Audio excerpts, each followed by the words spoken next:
To be beautiful.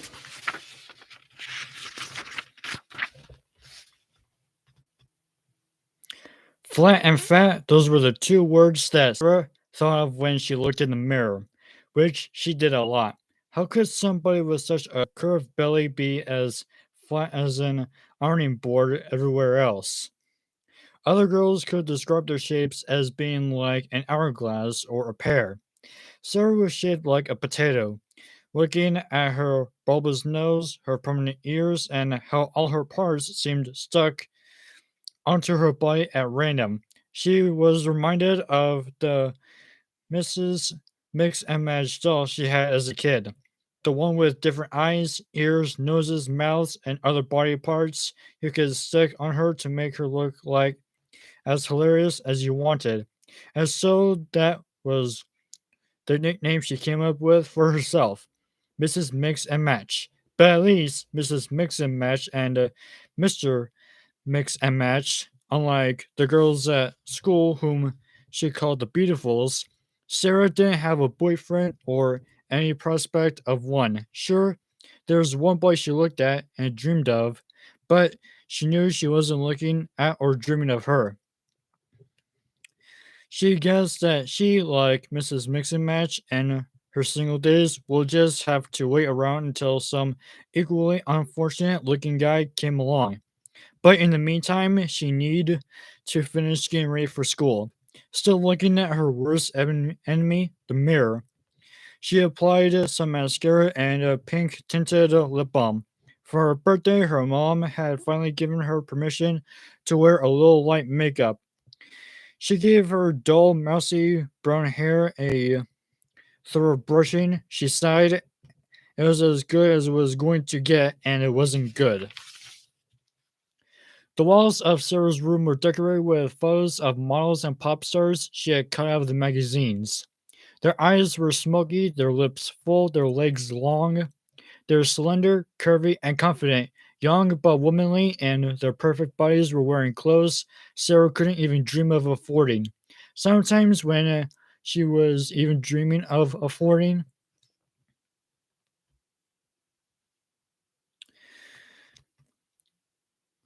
getting ready in the morning, she felt as if these goddesses of beauty were looking at her with disappointment.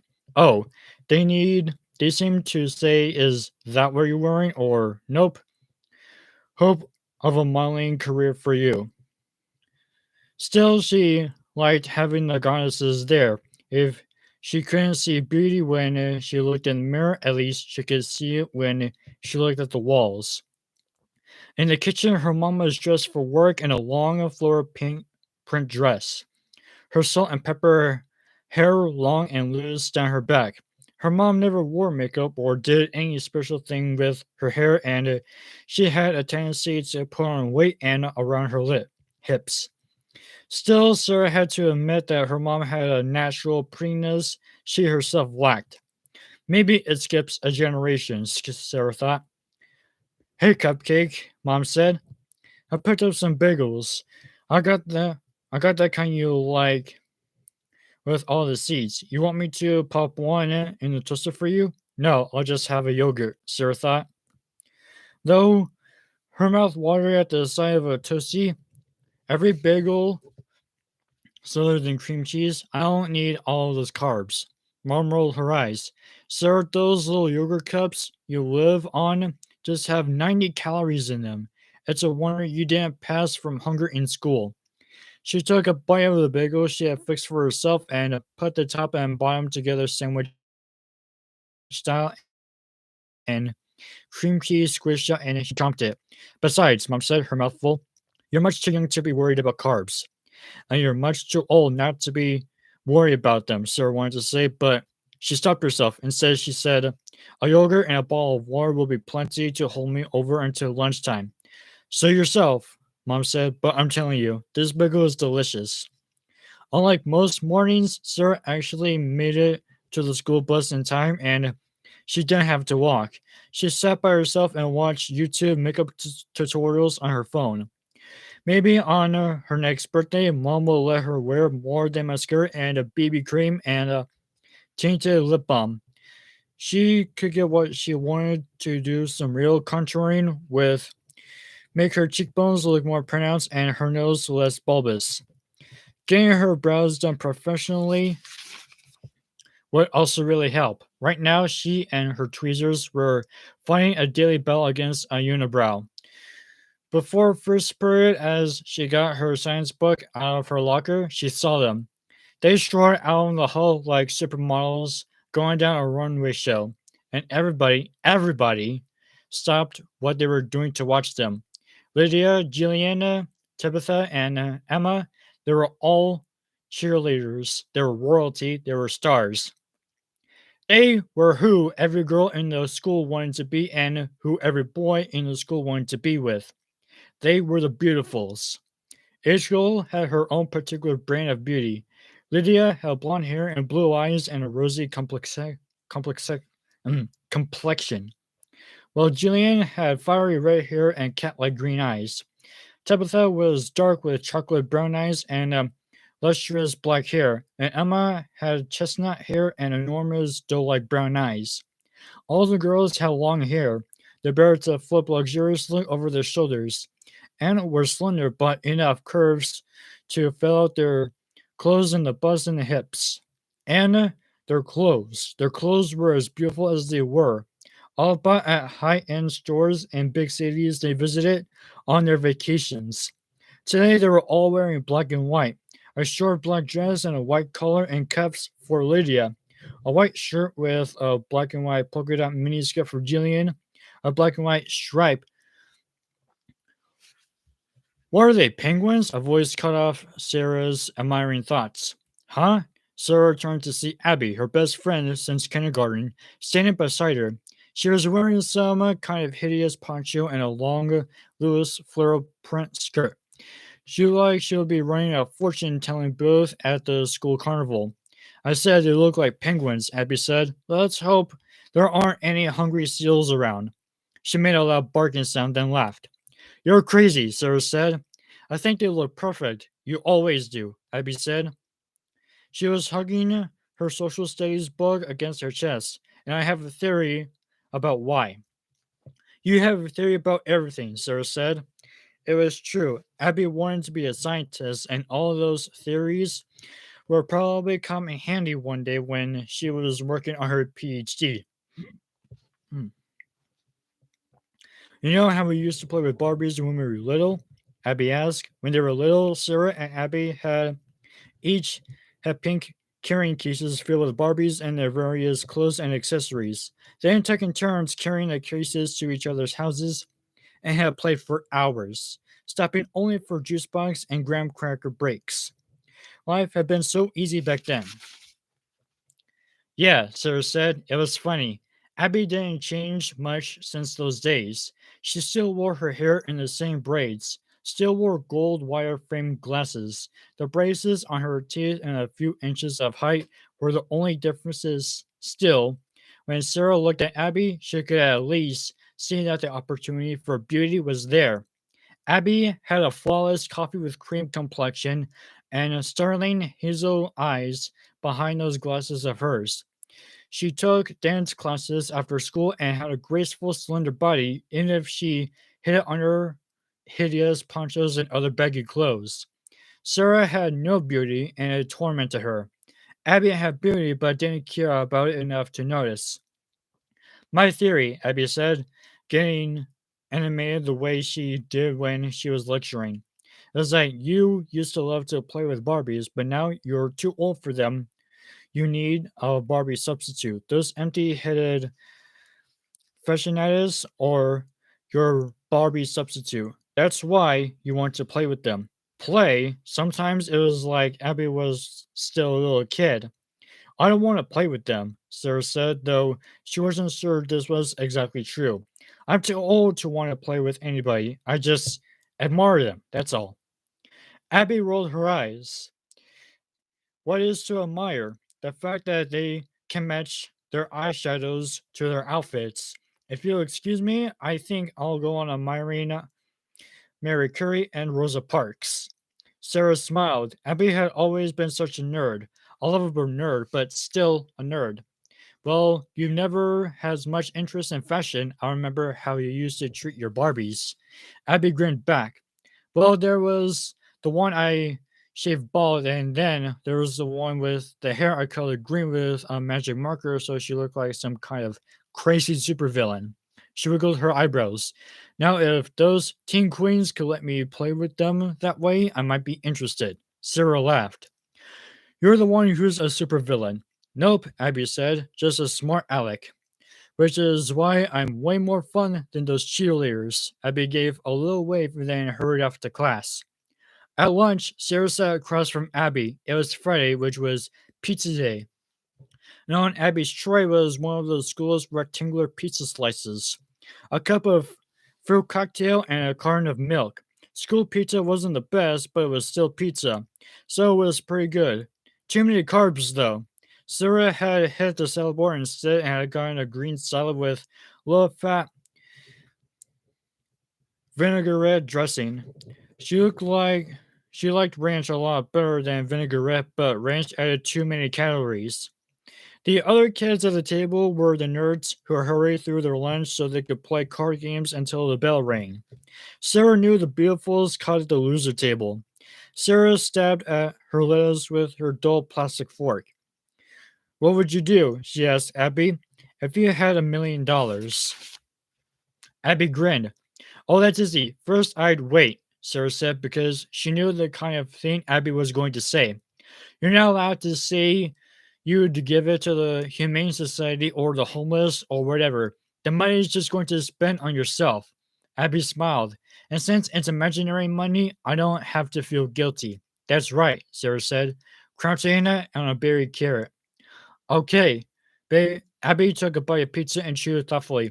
Well, in that case, I used it to travel. Paris first, I think, with my mom and my dad and my brother. We'd stay in a fancy hotel and go to the Eiffel Tower and the Louvre and eat at the best restaurants and stuff ourselves with pastries and drink coffee at fancy cafes and people watch. What would you do? Sarah pushed her salad around on her plate. Well, I definitely get my teeth professionally whitened and I go to one of those high-end salons to get my hair cut and colored. Blonde, but a realistic looking blonde. I get skin treatments and a makeover with really good makeup, not the cheap drugstore kind. And I get a nose job. There are other cosmetic procedures I like to have, but I don't think they'll do them on a kid. And they shouldn't, Abby said. She looked shocked, like Sarah had said something really bad. Seriously, you put yourself through all that pain and suffering just to change the way you look? I had my tonsils taken out and it was horrible. I'll never have a nose operation if I can help it. She looked at Sarah intensely. What's wrong with your nose anyway? Sarah put her hand on her nose. Isn't it obvious? It's huge. Abby laughed. No, it's not. It's just a regular nose. A nice nose. And when you think about it, does anybody really have a beautiful nose? Noses are kind of weird. I actually like animal noses better than people noses. My dog has a really cute nose. Shara shot a glance over at the beautiful's table. All of them had a perfect tiny nose, adorable little buttons, not a potato nose on the bunch. Abby looked over to the table where Sarah was looking out. Oh, the penguins again? Okay, so the thing about penguins is they may be cute, but they all look alike. You're a person and you should look like an individual. Yeah, an individual. Sarah said, pushing away her salad plate. No, a nice looking individual who worries too much about her appearance. Abby reached out and touched Sarah's forearm. You've changed a lot in the past couple of years, Sarah. We used to talk about books and movies and music. Now all I want to talk about is how you don't like the way you look and about all the clothes and hairstyles and makeup you wish you could afford. And instead of having pictures on your wall of cute baby animals like you used to, you've got pictures of those skinny models. I like the baby animals a lot better. Sarah felt anger rising like bile in her throat. How dare Abby judge her?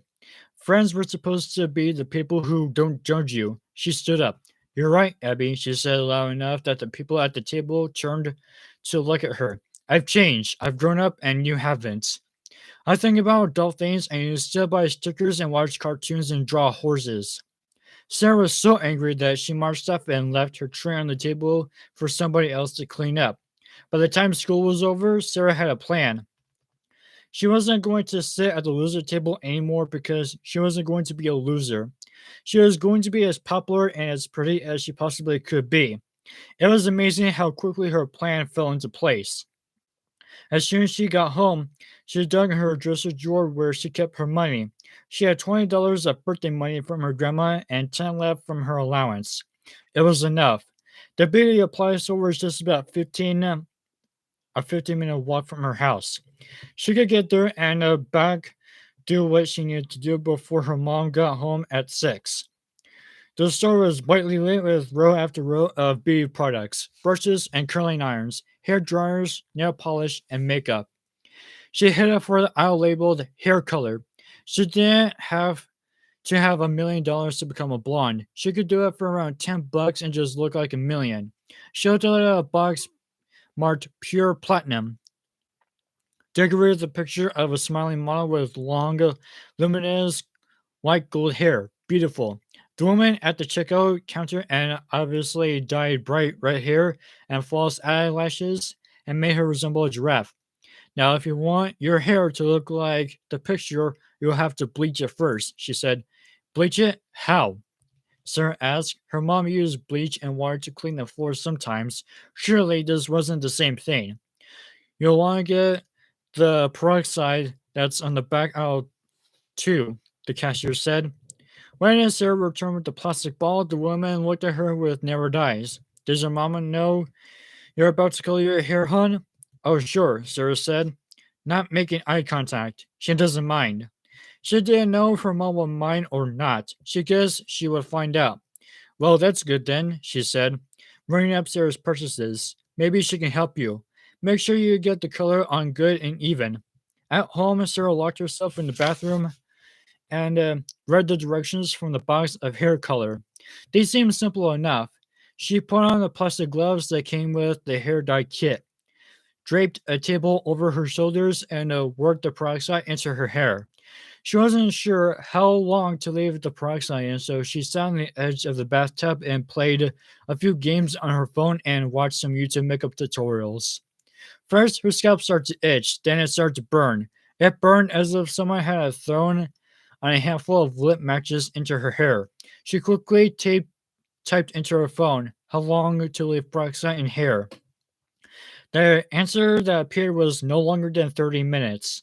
How long had she left it in? She jumped to her feet, grabbed the detachable shower head, turned the water on cold, leaned her head over the tub, and started spraying. The frigid water soothed her fiery scalp. When she looked in the bathroom mirror, her hair was stark white, like she had become an old woman way before her time. The bathroom stank of bleach, making her nose run and her eyes water. She cracked the window and opened a bottle of hair color. It was time to complete her transformation. She shook up the hair color ingredients in a squeeze ball and squirted the mixture all over her hair and massaged it in. She set the alarm on her phone to go off in 25 minutes and settled on in to wait. By the time her mom got home, Sarah was going to look like a whole new person. She played happily on her phone until the alarm buzzed, then rinsed off again with a detachable shower head. She didn't bother with the conditioner that came with the hair color kit because she was too anxious to see the results.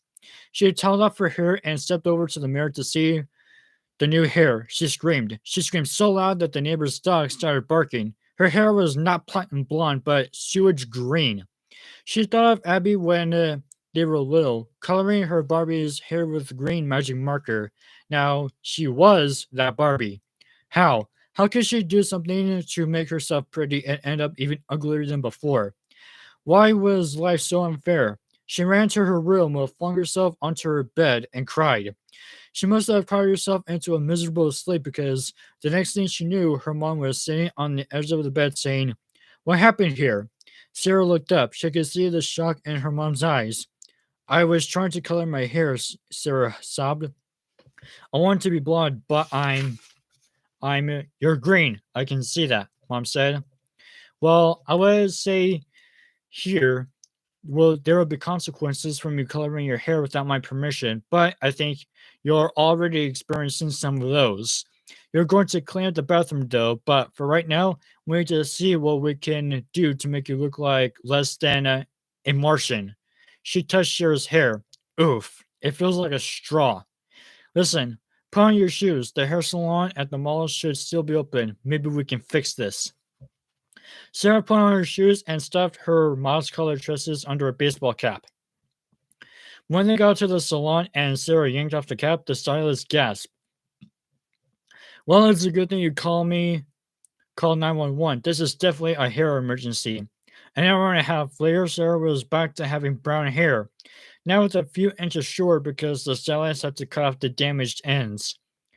Well, Mom said once they were in the car on the way home. That was a big chunk of my paycheck. I probably should have just let you go to school with green hair. It would have served you right. Sarah returned to school not in a blaze of platinum blonde glory, but as her usual mousy brown self. Still, when lunchtime rolled around, she resolved that, even without blonde hair, she wasn't going to sit at the loser table. She served herself from the salad bar, then walked right past where Abby was sitting. She didn't need Abby to criticize her today. A knot formed in her stomach as she approached the beautiful table. They must have decided to stay as jeans day because they were all wearing cute skinny jeans with fitted jewel colored tops and matching slip-on canvas shoes. Sarah sat down at the opposite end of the table, far enough away that she didn't seem to be intruding, but close enough that they could include her if they wanted. She waited a few minutes, expecting one of them to tell her to get away, but nobody did. She was relieved and hopeful, but then she realized that none of them seemed to see her. They just kept right on with their conversation like she was invisible. Sarah pushed her salad around on her table and tried to follow the conversation, but she had no idea who they were talking about, and she certainly wasn't going to ask them. Probably they wouldn't even hear her if she said something. If they couldn't see her, they probably couldn't hear her either. She felt like a ghost. She picked up her tray and headed toward the trash can, desperate to get out of the cafeteria, desperate to get out of the whole school. Really. But there was still seventh and eighth periods to suffer through, boring social studies and stupid math. Lost in her suffering, she bumped right into a tall boy, dumping the remains of her salad in his crisp white shirt. She looked up into the ocean blue eyes of Mason Blair, the most perfect guy in school.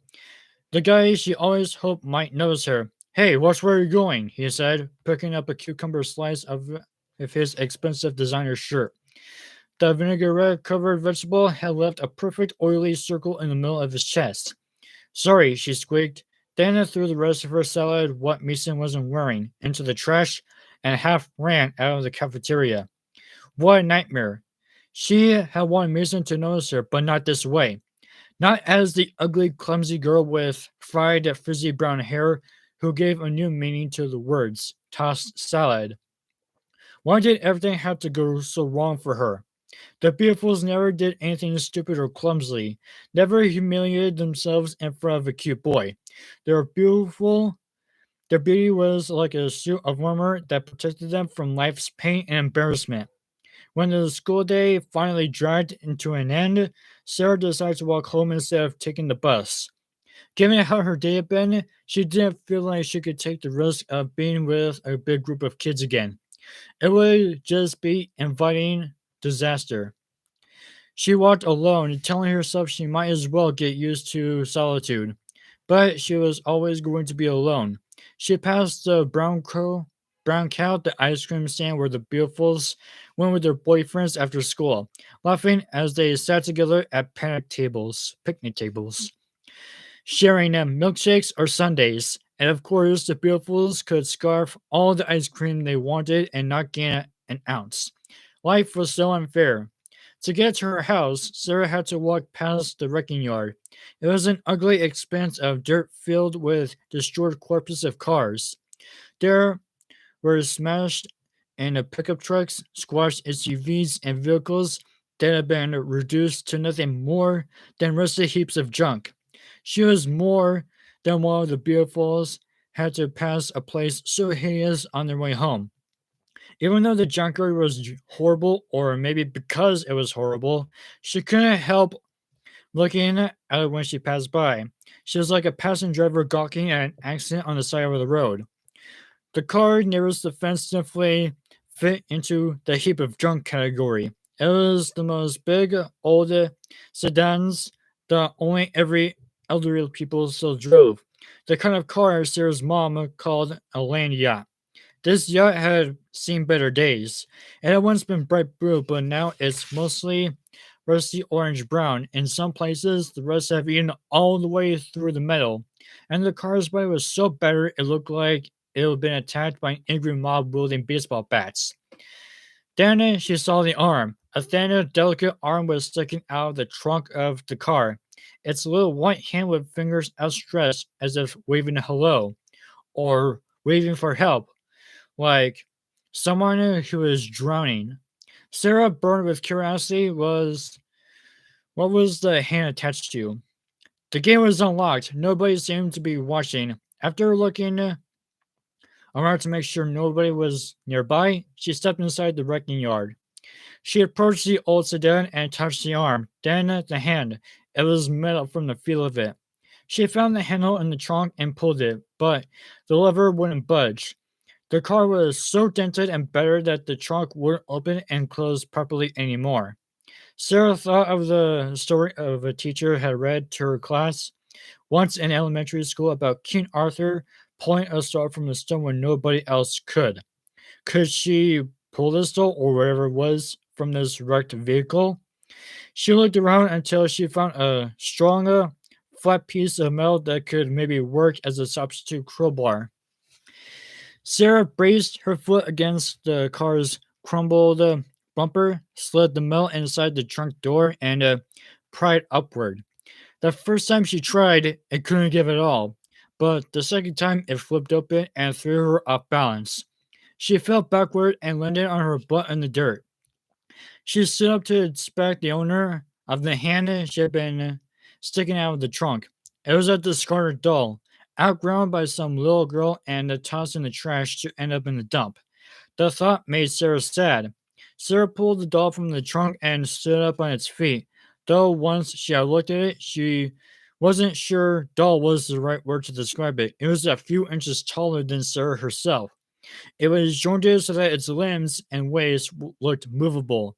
Was it some kind of marionette? A robot? Whatever it was beautiful. It had a white, green, long lashed eyes, pink cupid bow lips, and pink circles on its cheeks. Its face was painted like a clown's, but a pretty clown. Its red hair was pulled up with twin pigtails on top of its head, and its body was sleek and silver, with a long neck, a tiny waist, and a rounded bust and hips. Its legs and arms were long, slender, and elegant. It looked like a robotic version of the gorgeous supermodels those pictures hung on the walls of Sarah's room. Where did it come from, and why would someone want to get rid of such a beautiful, perfect object? Well, if whoever put this thing in the dump didn't want it, then Sarah did. She picked up the girl shaped robot and found it surprisingly light. She carried it sideways, her arm around its delicate waist. At home in her room, Sarah set the girl robot down on the floor. It was a little tarnished and dusty, as if it had been in the trash heap for a while.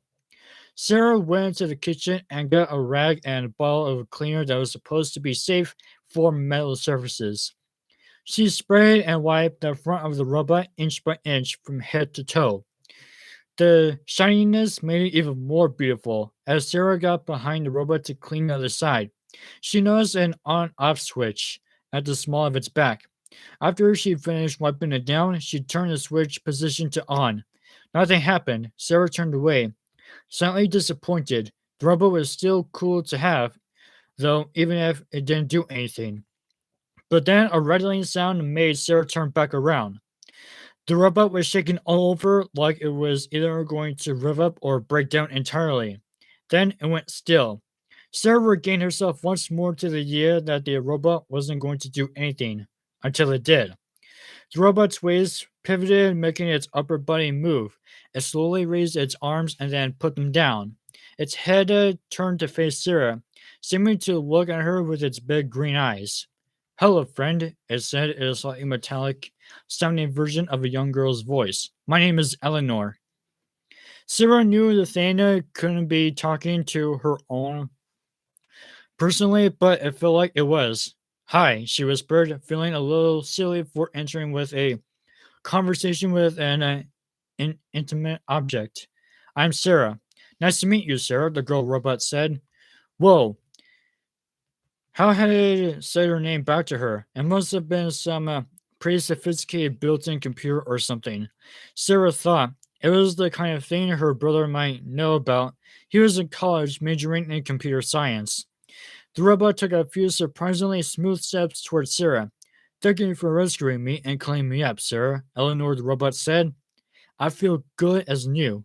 She gave a pretty feminine twirl, her short skirt billowing. Sarah's mouth was hanging open.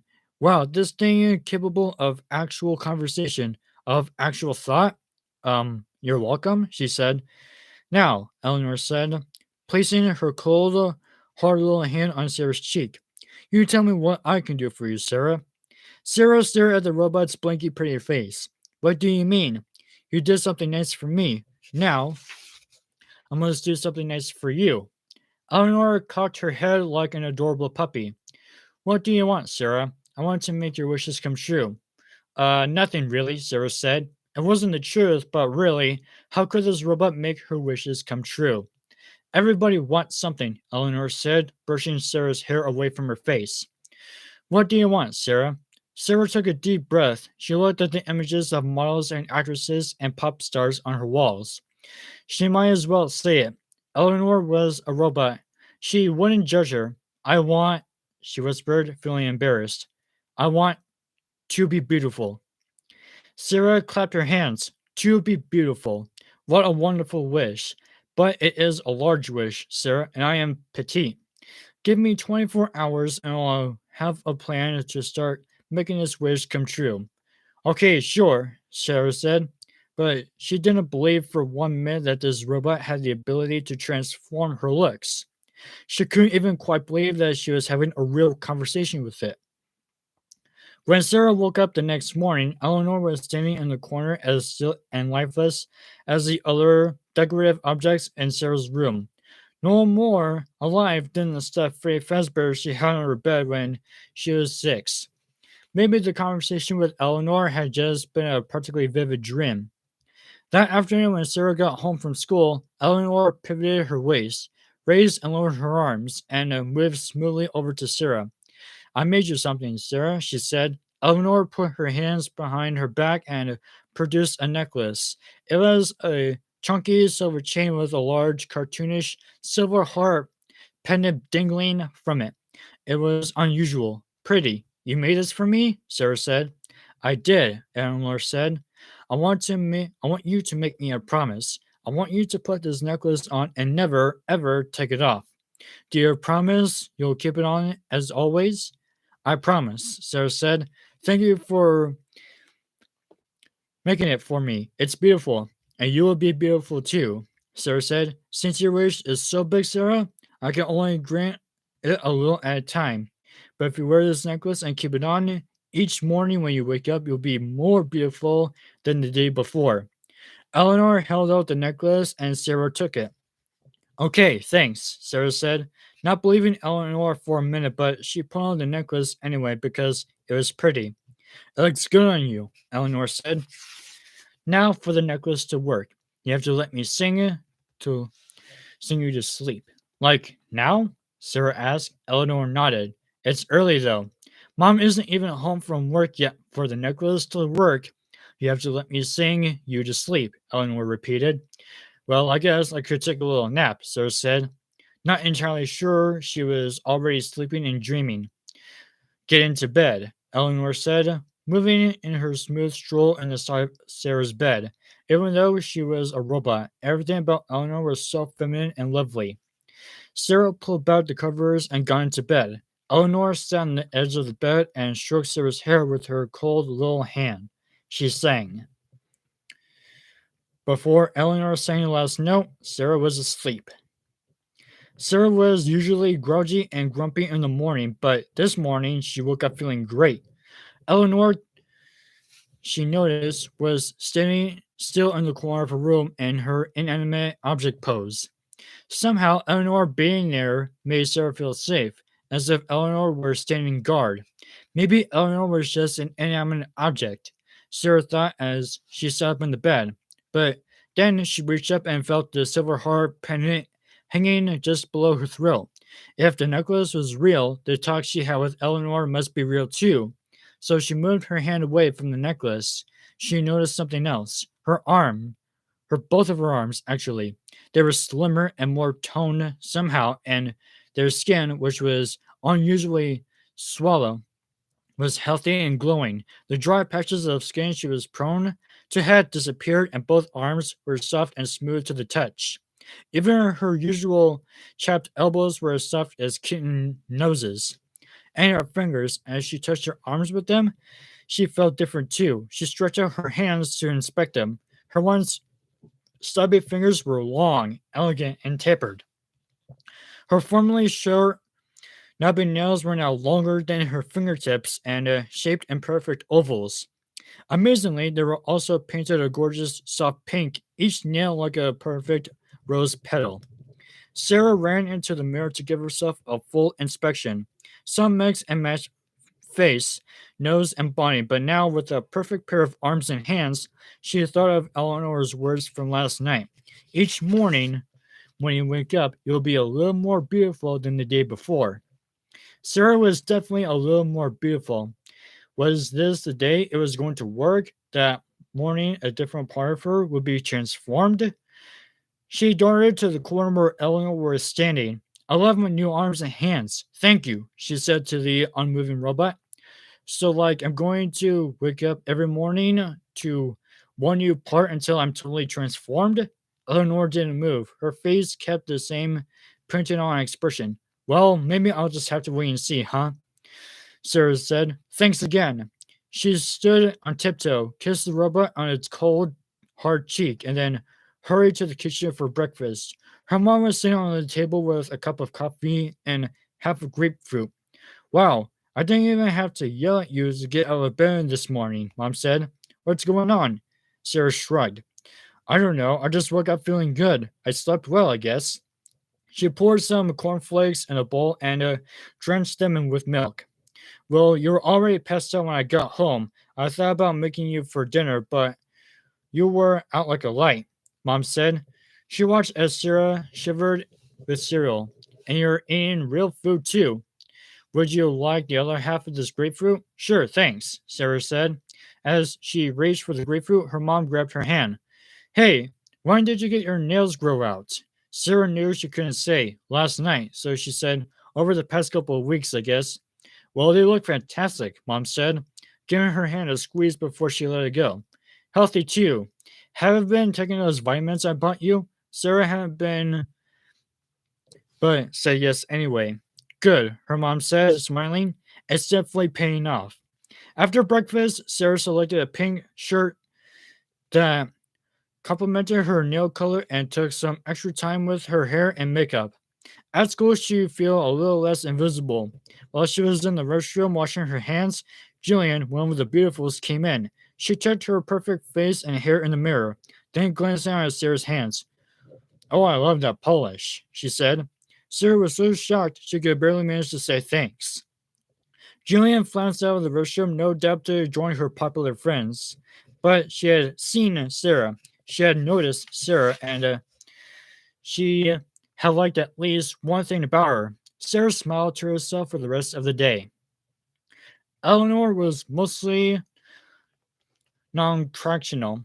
When the last of the winter daylight started to fade, she pivoted her waist, moved her arms up and down, and sprang to life. Hello, Sarah, she said in her tiny little voice. Are you a little more beautiful today than you were yesterday, just like I promised? Yes, Sarah said. She could remember ever feeling so grateful. Thank you. Eleanor nodded her head. Good. Are you a little happier today than you were yesterday? I am, said Sarah. Eleanor clapped her little hands. Good, that's what I want. To grant your wishes and make you happy. Sarah still didn't quite believe this was all was happening. That's really nice of you, but why? I told you why. You saved me, Sarah. You pulled me out of the trash heap, cleaned me up, and brought me back to life. And so now I want to grant you wishes just like a fairy godmother. Would you like that? Her voice, while metallic, sounded also kind. Yes, Sarah said. Why wouldn't who wouldn't like a fairy godmother? Good, Eleanor said. Then never ever take off the necklace and let me sing you to sleep. And when you wake up, you'll be a little more beautiful than you are today. Sarah hesitated. She knew her mom had thought it was weird when she came home yesterday evening and found Sarah already asleep. If Sarah fell asleep early every morning, her mom would worry that she was sick or something. Plus, there was the homework issue. If she stopped doing her homework, that too would arouse suspicion, both at home and at school. I'll let you sing me to sleep, Sarah said, but could it be in a few hours? I need to eat dinner with my mom and then do my homework. If you must, Eleanor said, sounding a little disappointed. But it is necessary that you let me put you to sleep as early as possible. It's important that you get your beauty rest.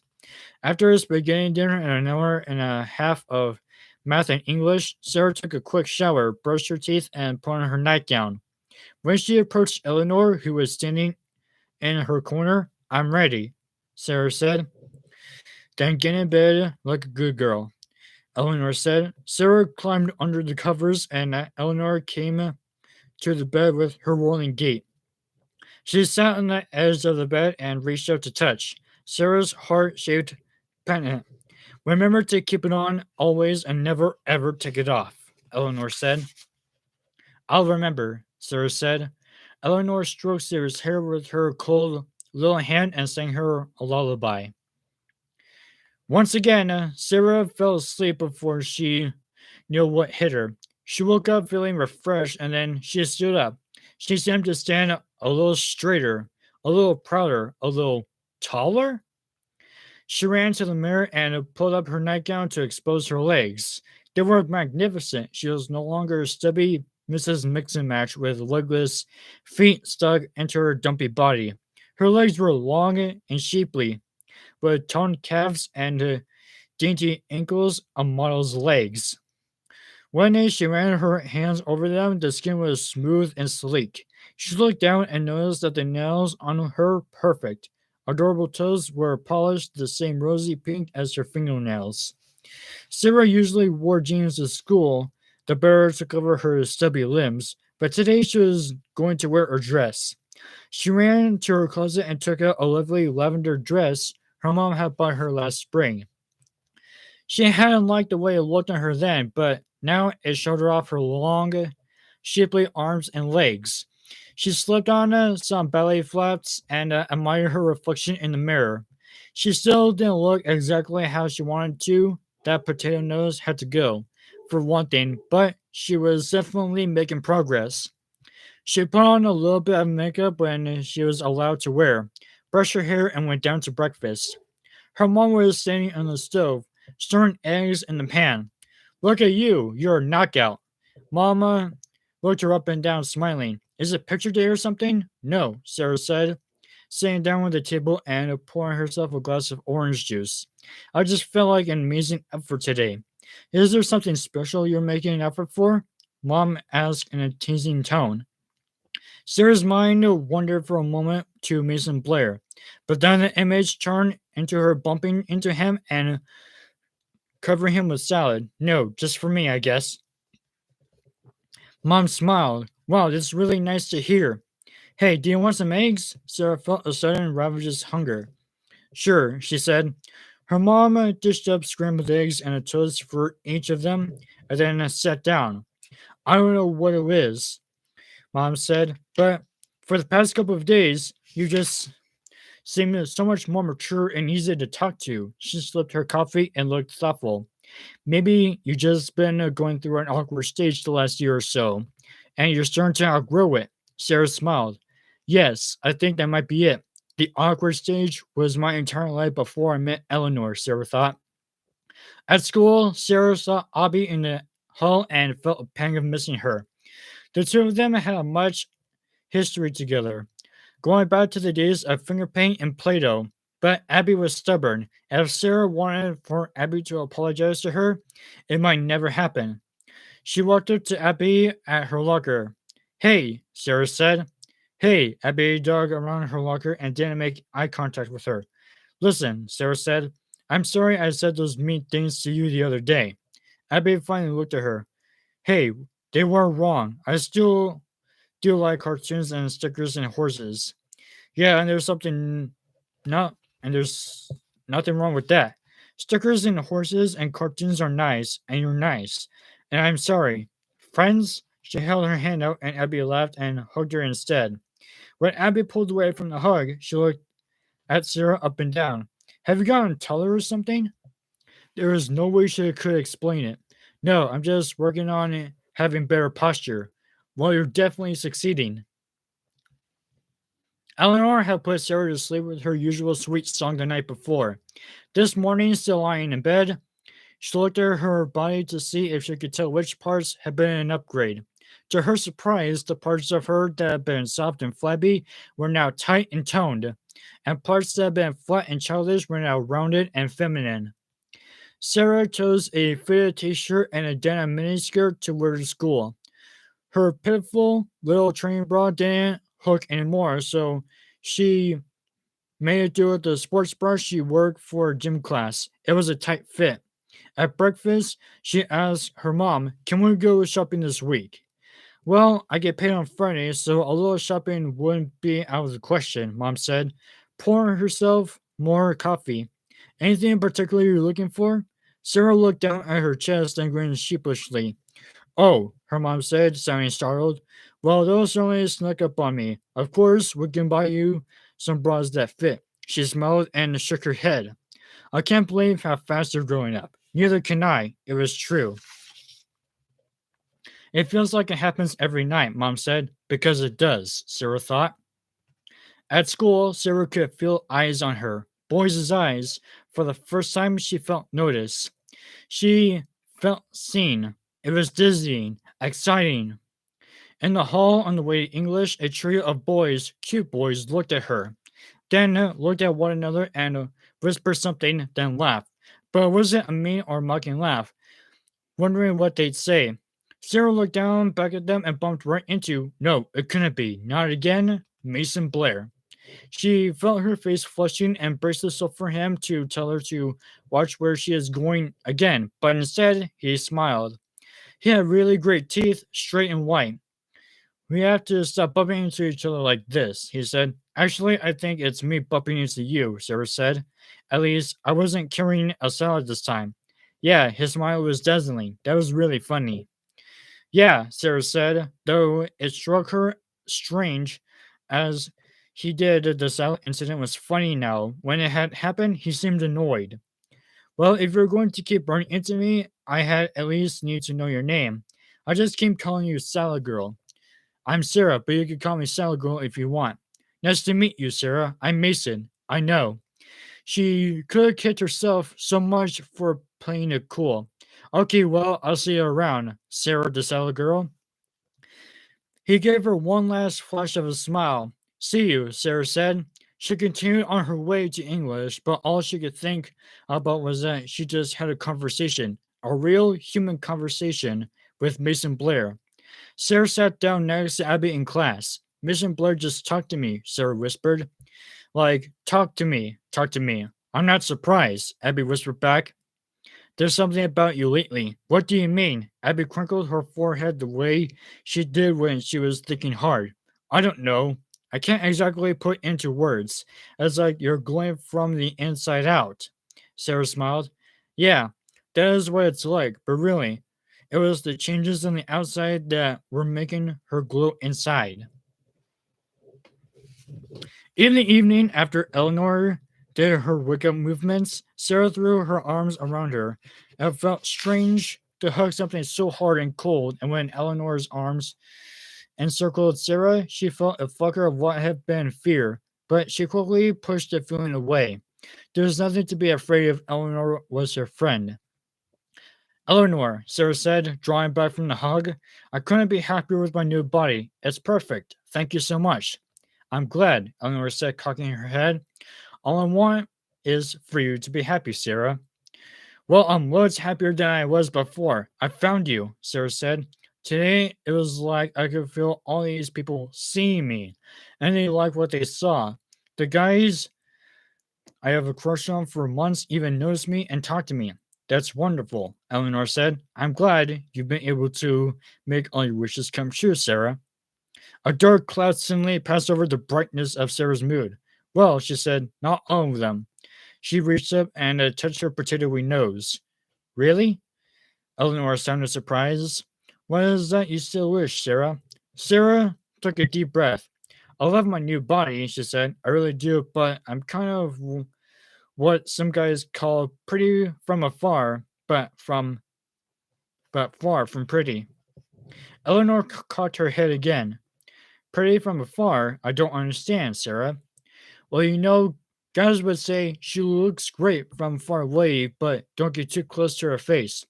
Oh, from pretty far away, Eleanor said. I understand now. She laughed. I'm tinkling.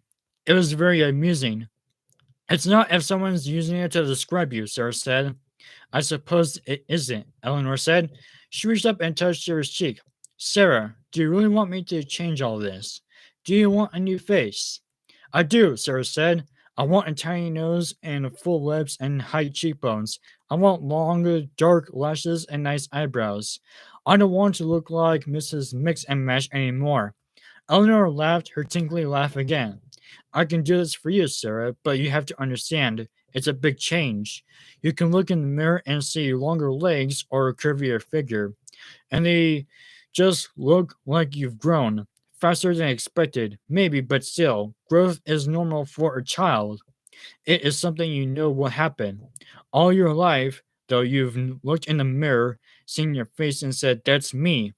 It is true that your face changes some as you grow, but it is still recognizable as you.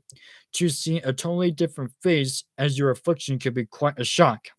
It's a shock I want, Sarah said. I hate my face the way it is. Very well, Sarah, Eleanor said, looking into her eyes, as long as you're sure.